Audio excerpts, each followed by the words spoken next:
My dear बच्चा, how are you all guys, कैसे हो? आई होप आप लोग सारे के सारे बच्चे सी लैंग्वेज के इन लेक्चर्स को बड़ा ही इंजॉय कर रहे होंगे। और मैंने बड़ी ही आसान, सीधी, सिंपल भाषा के अंदर आपको चीज़ें समझाने की पूरी कोशिश की है एंड आपको चीज़ें समझ में आ भी रही होंगी।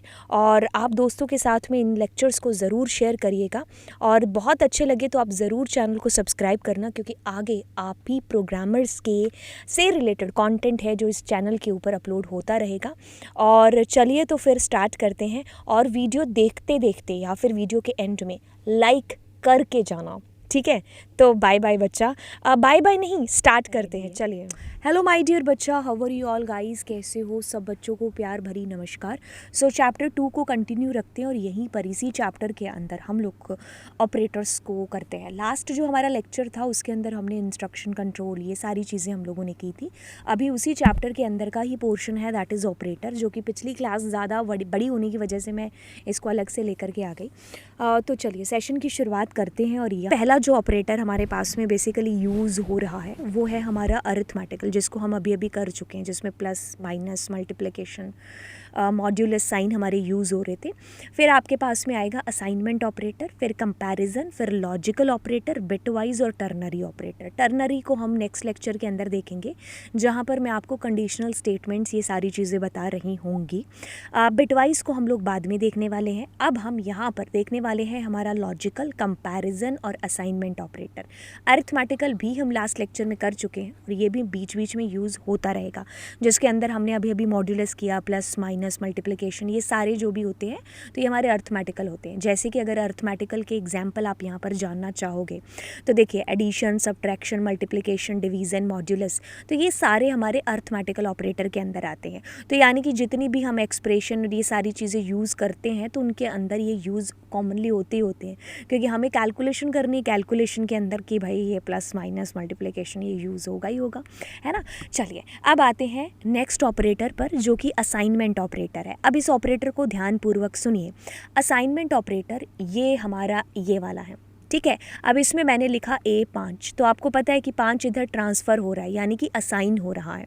अब जैसे कि मैंने किसी को कोई काम असाइन किया, तो मेरे पास कोई काम है तो मैं उसको काम दे रही हूँ, तो वह असाइन करना, वैसे ही ये वैल्यू जो इसको असाइन हो रही है असाइनमेंट ऑपरेटर के थ्रू। बाकी देखो, इसको हम ऐसे भी यूज़ कर रहे हैं, ये सारे शॉर्ट हैंड ऑपरेटर्स हैं, इनको भी असाइनमेंट बोलेंगे, बट ये शॉर्ट हैंड है। शॉर्ट हैंड का मतलब क्या होता है कि अगर आपने x is equals to x plus 5 कर रहे हो, तो उस x is equals to x plus 5 को लिखने की बजाय आप ऐसे लिख सकते हो, मतलब इससे जो आंसर सेम प्रोड्यूस होगा। अब अगर आपका मन कर रहा है कि x के अंदर अगर आपके पास में x मल्टीप्लाई 5 है, तो x multiply is equals to 5, दोनों से आंसर सेम प्रोड्यूस होगा। अगर आपके पास में y is equals to y minus 2 है, तो y minus is equals to 2, दोनों से आंसर सेम होगा।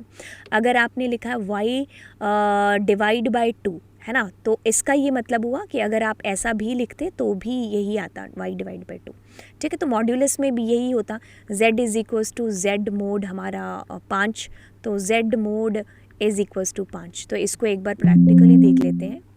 सो अगर हमने ऐसा कुछ किया है जिसमें कि a is equals to a plus 9, but उससे पहले हमें ऐसा करना पड़ेगा, a को डिक्लेयर करना पड़ेगा ऊपर, और उसमें कोई वैल्यू भी डालनी होगी, नहीं तो ये हमें एरर दे सकता है। तो हम कहेंगे control v and a is equals to 10, ठीक है। अब सबका इंडेंटेशन यूज़ कर लेते हैं पहले, ठीक है। तो अब आपको ये चीज़ मालूम होनी चाहिए कि a में 10 है और 10 के अंदर ही हम 9 जोड़ रहे हैं, तो ऑफ कोर्स यूजुअली अगर हम देखेंगे, मतलब ऑफ कोर्स सी बात है कि इसका आउटपुट हमारे पास में जो है ये आने वाला है। अच्छा, अब बात ये होती है कि मैं इस ऑपरेटर का यूज़ कुछ ऐसे भी कर सकती हूँ, यानी कि मैंने इसको कमेंटिंग किया और मैं नीचे ले आई और मैंने नीचे a plus is equals to 9 कर दिया, ठीक है। तो अब मैं इसको एक बार सेव करूं, मैंने सेमीकोलन यूज़ नहीं किया, सेव किया, और अगर मैं इसको ले आती हूँ तो भी मेरे पास the answer is coming same, right. और वैसे ही तुम यहाँ पर अगर प्लस की जगह डिवाइड का साइन यूज़ करते हो, सेव कर लेते हैं और वापस से लाते हैं, ठीक है। तो इस तरीके से आ रहा है, राइट। तो अगर कहें कि अगर मैं इसको ऐसे करती,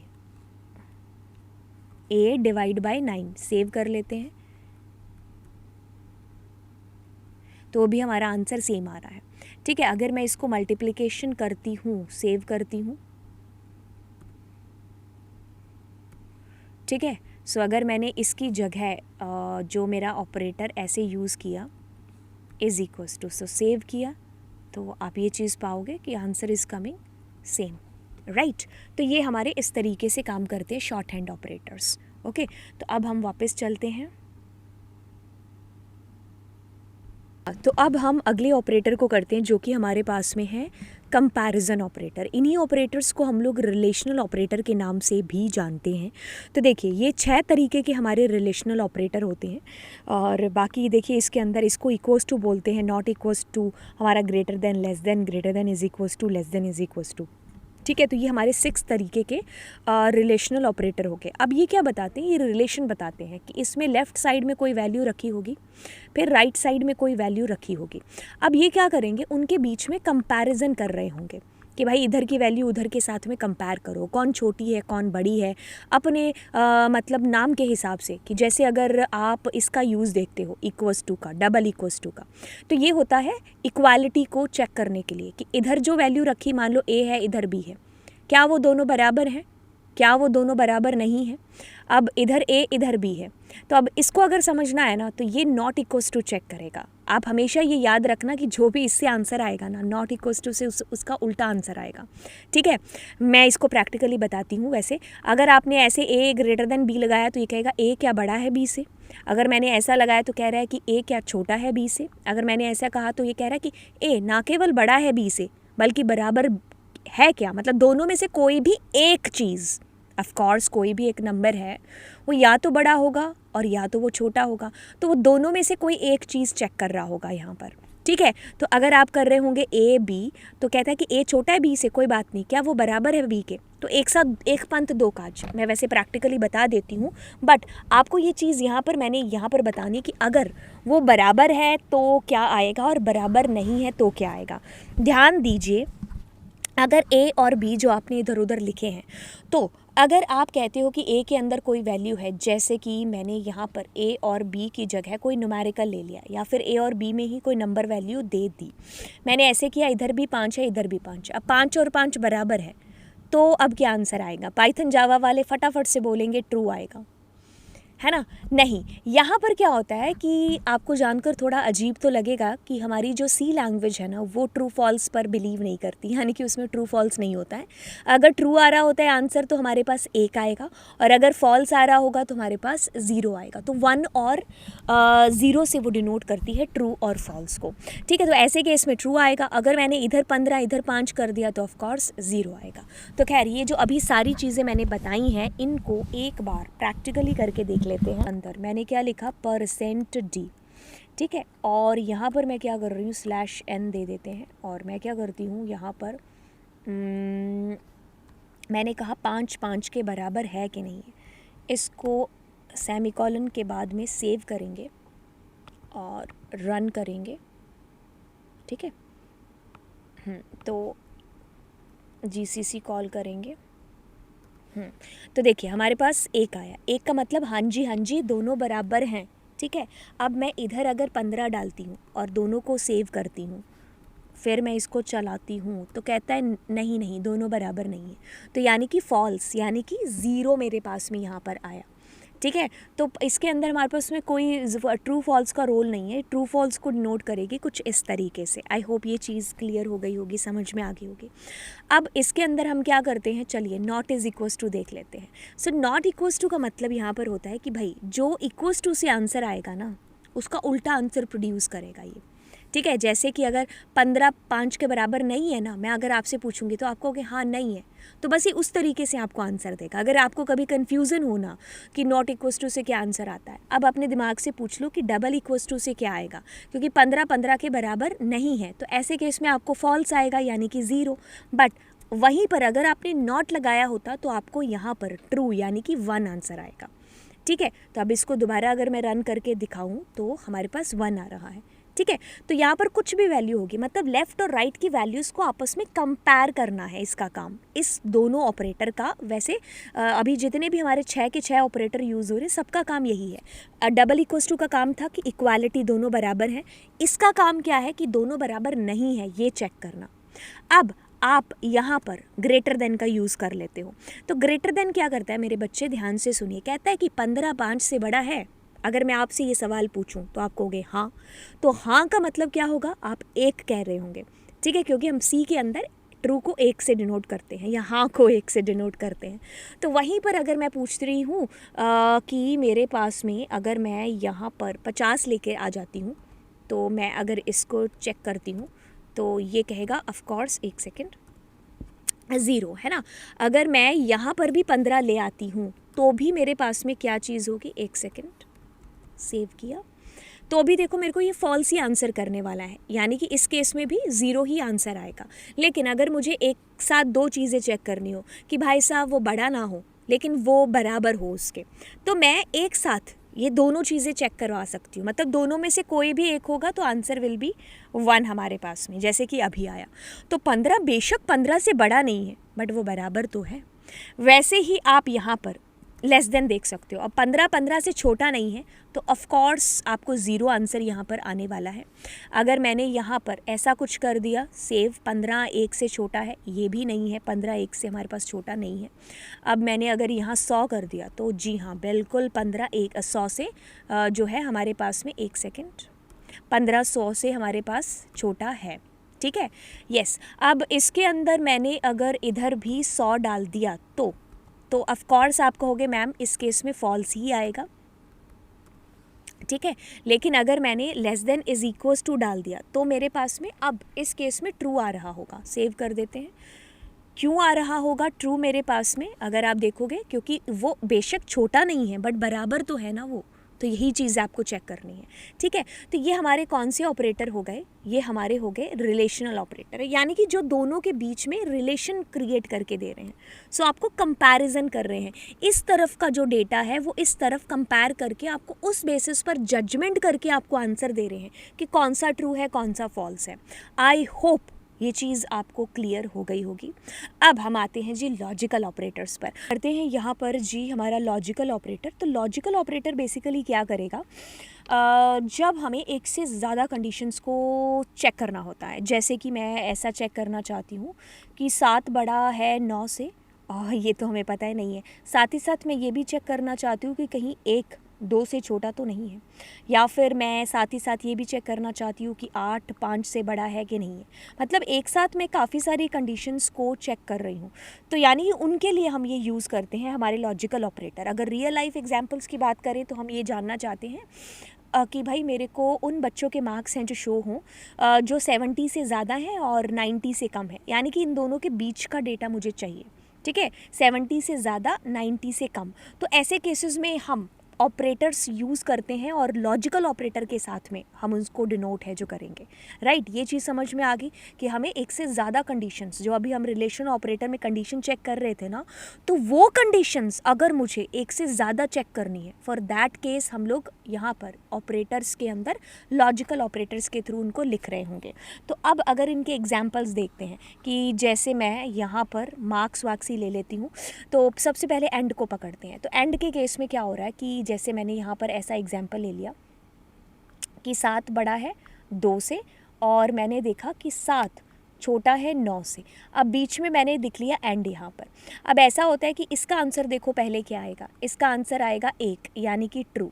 इसका आंसर क्या आएगा हमारे पास में, इसका आंसर भी 1 यानी कि ट्रू। अब देखो इधर भी 1 है आपके पास, इधर भी 1 है और बीच में क्या है एंड, तब जाकर के ये ओवरऑल जो आंसर आपको प्रोड्यूस करके देगा वो ट्रू करके देगा। एक ये वाला केस याद रखो इसके अंदर। अब एक दूसरा केस इसके अंदर देखते हैं। आपने इस केस में कहा कि 7 क्या 2 से छोटा है, अब इसने एंड लगा दिया। अब इसने कहा 7 क्या छोटा है 9 से भी। तो अब इस केस में क्या हो रहा है कि ये तो ऑफ कोर्स आपके पास में 0 है यानी कि फॉल्स है, और ये क्या है आपके पास में, ये ट्रू है यानी कि 1 है, और बीच में लगा एंड। अब एंड एक ऐसा साथी है जो कहता है कि इधर भी ट्रू इधर भी ट्रू, यानी कि इधर भी 1 इधर भी 1, तब मैं ओवरऑल जो आंसर आपको प्रोड्यूस करूँगा वो 1 करूँगा।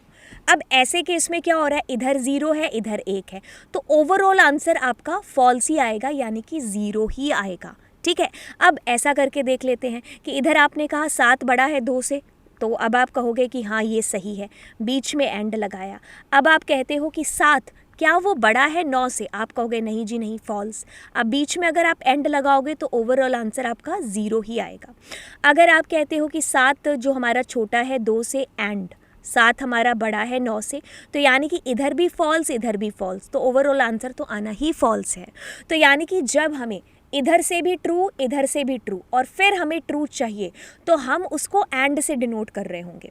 ठीक है, यानी कि मैंने ऐसा कह दिया कि जिस बच्चे के इंग्लिश में भी 90 से ज़्यादा नंबर आए हों और एज वेल एज़ आईपी या फिर कंप्यूटर साइंस, इनके अंदर भी बच्चे के मार्क्स हैं जो 100 उसे 90 से ज़्यादा आए हों या किसी से भी, है ना, तो मैं दोनों में चाह रही हूँ तो वही बच्चे मेरे पास डिस्प्ले हों उनके नाम।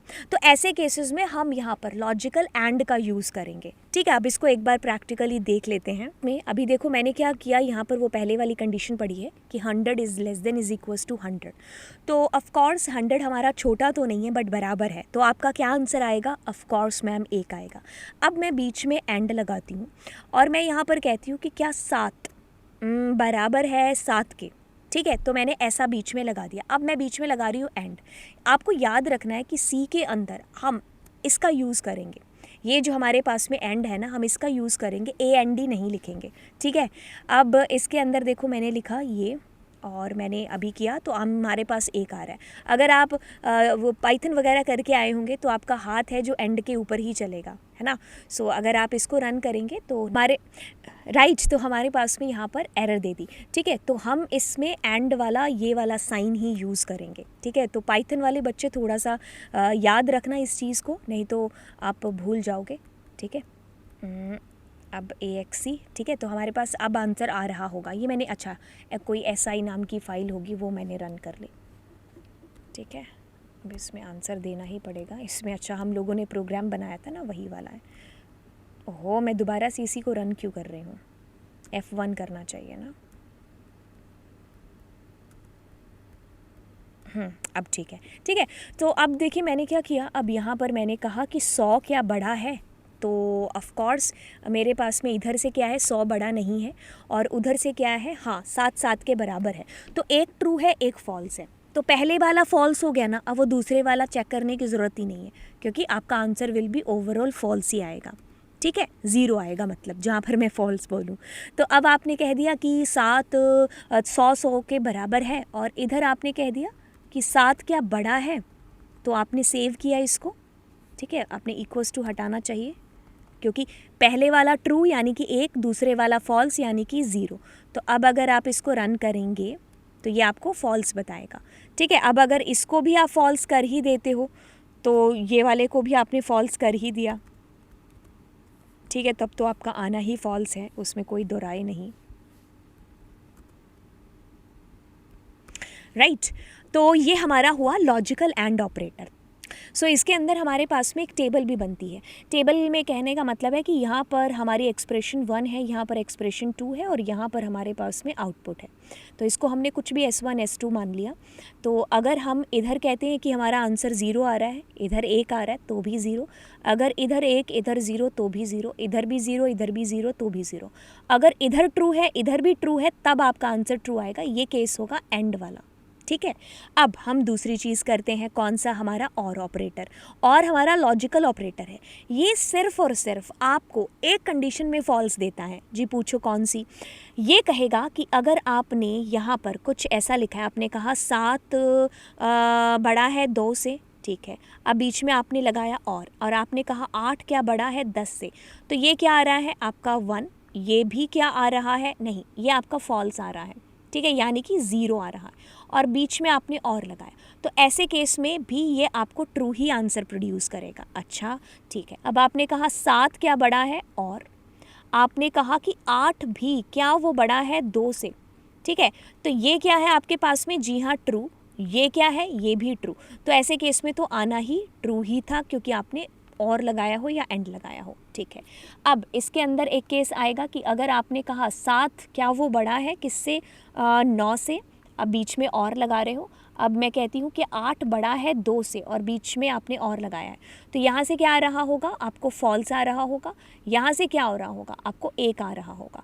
तो दोनों का overall answer will be true, ठीक है। अब फिर फॉल्स किस केस में होगा, ऑफ कोर्स इसी केस में होगा जो बचा है कि 8 बड़ा है हमारा 20 से, और हमने साथ में क्या लगाया यहाँ पर, मान लीजिए 1 बड़ा है 2 से, ठीक है। तो 8 बड़ा नहीं है तो क्या आंसर आएगा, फॉल्स। 1 बड़ा नहीं, क्या आएगा, फॉल्स। तो ओवरऑल हमारा आंसर इस केस में फॉल्स आएगा, ठीक है। तो अगर हम इसकी टेबल बनाना चाहें तो हम कैसे बनाएंगे, खैर हम इसको प्रैक्टिकली भी करके देखते हैं। इसको एक बार इरेज कर लेते हैं, इसकी टेबल भी बना करके देख लेते हैं। इसके अंदर क्या होगा, अगर हमारे पास में इधर एक एक्सप्रेशन है और इधर भी एक एक्सप्रेशन है, ठीक है, इधर 0 है इधर 1 है, तो हमारे पास में जो आउटपुट आएगा वो बिल्कुल ट्रू आएगा। इधर हमारे पास 1 है इधर 0 है तो 1 आएगा, इधर 0 तो 0, इधर 1 इधर 1 इधर 1। तो सिर्फ एक ही एक ऐसा केस बनता है जिसमें आपके पास में फॉल्स आएगा, जब इधर इधर दोनों से फॉल्स मिल रहा हो, ठीक है। तो अब इसको हम एक बार प्रैक्टिकली कर लेते हैं। अभी देखो इसके अंदर ये वाला कौन सा था हमारा, 10 नहीं 100 हमारा ग्रेटर देन 100। आप बोलोगे नहीं नहीं नहीं नहीं नहीं ये फॉल्स है, ठीक है। 7 बड़ा है 7 से तो ये फॉल्स है। अब हम इसके लिए पाइप साइन यूज़ करते हैं, ये वाला, ठीक है, और हम लिखेंगे नहीं, राइट।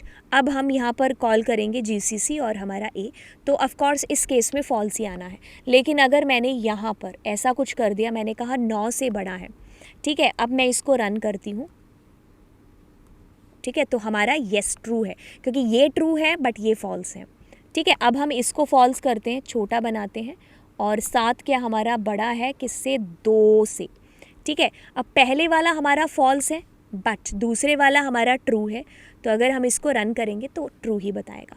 अगर मैंने कहा कि हमारा 100 भी बड़ा है, जो कि पता है हमें बड़ा है, और 7 भी बड़ा है, तो ये दोनों केसेस ट्रू हैं, तो ऐसे में आना ही ट्रू है, यानी कि 1 आना है, राइट। तो ये हमारा लॉजिकल और ऑपरेटर है जो काम करेगा। अब आती है बारी किसकी, हमारी अगले नेक्स्ट ऑपरेटर की, जो कि हमारा नॉट है। नॉट हमारी जैसा है, यानी कि ये क्या करता है, फ्लिपिंग करता है, यानी कि उल्टा आंसर प्रोड्यूस करेगा। जब आपने ऐसा कहा कि 5 बड़ा है 2 से, आप कहोगे हाँ, लेकिन अगर आप इसमें ये नॉट वाला साइन लगा दोगे ना, तो ये आपको इस केस में 0 आंसर करेगा, यानी कि उल्टा, फॉल्स। दिन को रात, रात को दिन। आपने कहा कि 4 क्या छोटा है 10 से, आप कहोगे ना ना, कहाँ पर छोटा है, हाँ छोटा ही तो है आपके पास में, 40 लगा देते हैं। 40 क्या वो छोटा है, आप कहोगे कहाँ छोटा है, तो अब आप नॉट लगाओगे ना, तो इस केस में ये क्या करेगा, आपको ट्रू आंसर कर देगा, ठीक है। अब हम इसको भी कीप करके रखते हैं और सेम एग्जाम्पल्स हम डालते हैं यहाँ पर, कर लेते हैं। 5 बड़ा है 2 से, तो ऑफ कोर्स अगर मैं इतना सा रन करूँगी तो आपको यहाँ से जो आंसर आएगा वो कि हाँ बड़ा है। लेकिन मैं क्या करती हूँ, ब्रैकेट में बंद कर देती हूँ इसको, और इसके अंदर ये एक्सक्लेमेटरी साइन लगाती हूँ, तो ये हमारा नॉट का है। तो ऐसे केस में अगर हम इसको रन करेंगे तो ये हमें क्या बताएगा, फॉल्स बताएगा, यानी कि नहीं, ठीक है। अब जैसे हमने ये वाला एग्जाम्पल किया था, इसके अंदर हमारा 40 बड़ा है छोटा है 10 से, 40 हमारा छोटा नहीं है नहीं है नहीं है नहीं है, ठीक है। तो अगर हम कहेंगे हमारा 40 छोटा है किससे, 2 से, कुछ भी कह लीजिए, ठीक है, हाँ, लेकिन ये हमें एक आंसर प्रोड्यूस करके देगा, यानी कि ट्रू। 4 करेंगे कंट्रोल S, तो 4 भी छोटा नहीं है, ठीक है। 4 बड़ा है, आप कहोगे हाँ बड़ा है, बट इसमें फॉल्स आ रहा होगा, ओहो, ठीक है, यानी कि 0 आंसर दे रहा होगा, राइट। सो आई होप ये वाली चीज़ आपको समझ में आ गई होगी। अब हम इसके अंदर आगे चलते हैं, और असाइनमेंट ऑपरेटर हमने कर लिया है। आपको ऑपरेटर की प्रेफरेंस का बड़ा ही ध्यान रखना है, ठीक है। तो प्रेफरेंस के लिए आप अगर मैंने गूगल पर भी डाला, तो मैं यहाँ पर CPP वाली किसी पर भी चली जाऊँगी, तो मेरे को यहाँ पर देखिए नीचे प्रेफरेंस वाली टेबल बता रखी है। तो जो बड़ी बड़ी हमारी एक्सप्रेशंस होती हैं, तो वो इसी से सॉल्व होंगी, कि जैसे आपने क्या लिखा है, A+B × C/D, ठीक है। तो आप इसके काफ़ी सारे एग्जाम्पल्स लो और फिर उसको करके देखो सारे एग्जाम्पल्स को, राइट। तो यहाँ पर भी देखो आपको पूरी प्रेफरेंस दे रखी है टेबल्स की। आई होप ये चीज़ आप कर लोगे, ठीक है। इसके एग्जाम्पल्स करके देखना। बाय द वे नेक्स्ट जो हमारी क्लास आएगी ना, उसके अंदर भी मैं आपको कुछ ऐसे ही प्रैक्टिस सेट है जो कराने वाली हूँ। एंड चलिए फिर बाय बाय बच्चा, गॉड ब्लेस यू। और आप अपने दोस्तों के साथ में इस क्लास को ज़रूर शेयर करेंगे। होपफुली आपको सी लैंग्वेज आसानी से सीखने में बड़ी मदद है जो मिल रही होगी। एंड ये सेम पीपीटी मैं डिस्क्रिप्शन बॉक्स के अंदर डाल दूँगी। एंड चलिए तो फिर हाँ, बाय बाय बच्चा, गॉड ब्लेस यू। चैनल ज़रूर सब्सक्राइब कर देना, दोस्तों के साथ में शेयर भी कर देना। तो फिर बाय बाय, मिलते हैं नेक्स्ट लेक्चर में और प्रैक्टिस क्वेश्चंस के साथ में।